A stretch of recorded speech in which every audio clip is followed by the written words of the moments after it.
Assalamualaikum warahmatullahi wabarakatuh. Kembali lagi bersama dengan Ibu Indri dalam pelajaran Bahasa Indonesia. Apa kabar semuanya? Semoga kalian selalu sehat ya, dan tetap semangat walaupun kita belajar di rumah.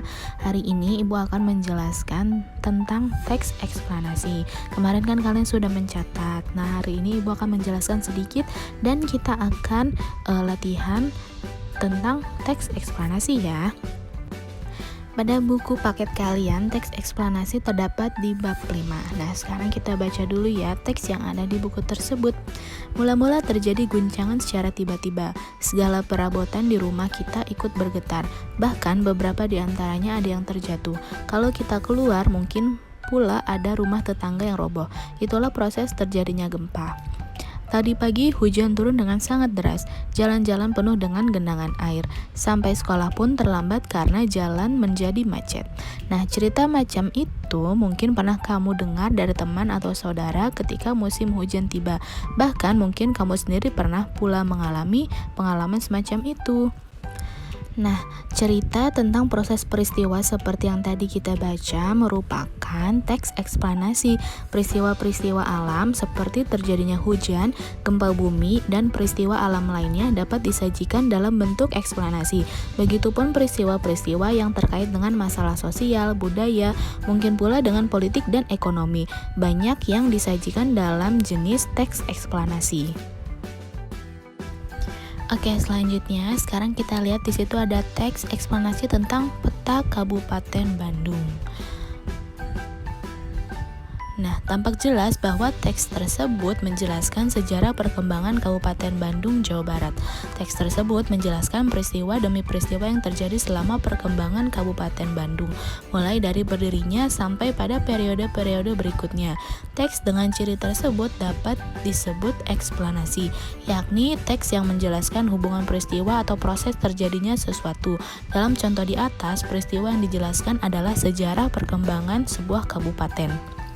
Selain proses perkembangan suatu tempat, teks eksplanasi dapat kamu temukan pada bacaan-bacaan lain yang menjelaskan proses terjadinya fenomena alam, sosial, atau budaya.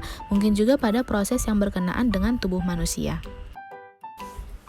Nah, selanjutnya ciri-ciri teks eksplanasi. Di buku kalian ada teks eksplanasi yang menjelaskan arus energi. Nah, teks tersebut terdiri dari paragraf-paragraf. Setiap paragrafnya mengusung sebuah topik yaitu tentang terjadinya arus energi. Adapun kalimat-kalimat yang mengisi setiap paragrafnya berupa fakta.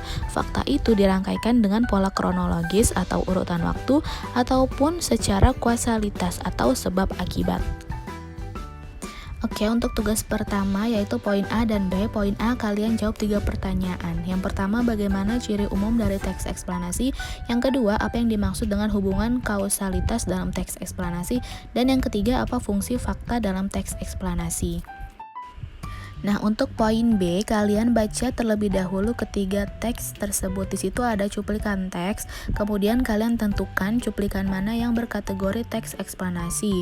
Misalnya di situ teks yang A, cuplikan yang A. Menurut kalian tuh teks eksplanasi atau bukan? Kalau iya, checklist iya, alasannya kenapa. Kalau bukan, checklist bukan dan alasannya kenapa. Yang B dan C sama seperti itu ya. Selanjutnya kita akan meringkas teks eksplanasi. Nah, sebelum meringkas, kalian harus menentukan gagasan umum di setiap paragraf teks eksplanasi. Nah, gagasan umum itu biasa disebut juga gagasan pokok atau ide pokok pada paragraf-paragraf yang ada di teks eksplanasi. Nah, biasanya gagasan umum atau ide pokok ini terdapat di awal paragraf, tengah paragraf, ataupun akhir paragraf, itu tergantung dengan teksnya. Jadi, kalau kalian ingin menentukan gagasan umum, kalian harus membaca semua teks terlebih dahulu, baru kalian bisa mendapatkan gagasan umum atau gagasan pokoknya yang mana. Nah, kita lihat di situ ada 2 contoh. Nah, yang digarisbawahi itu merupakan gagasan umum atau ide pokok dari paragraf tersebut. Karena bagian tersebut dianggap sebagai dasar bagi pengembangan paragraf-paragraf itu. Nah, ide pokok pada contoh teks itu merupakan ide pokok di awal paragraf. Oke, kita lihat di situ ada tabel teks eksplanasi, ada 2 tabel. Nah, tugas kalian itu meringkas teks eksplanasi yang ada di situ. Nah, cara meringkas atau langkah-langkah meringkas itu yang pertama kalian temukan dulu gagasan pokoknya, bisa letaknya di awal paragraf, di tengah, ataupun di akhir paragraf. Nah, ketika kalian sudah selesai menemukan gagasan utamanya, kalian bisa memadukan atau padukan gagasan-gagasan yang kalian temukan menjadi satu paragraf utuh dengan menggunakan kalimat kalian sendiri. Jadi tugas kalian ada dua. Yang pertama halaman 132 kerjakan bagian A dan B, dan tugas kedua halaman 134 yaitu meringkas teks eksplanasi. Kerjakan di buku tulis kalian, jangan lupa diberi nama dan kelas. Sekian dari Ibu. Wassalamualaikum warahmatullahi wabarakatuh.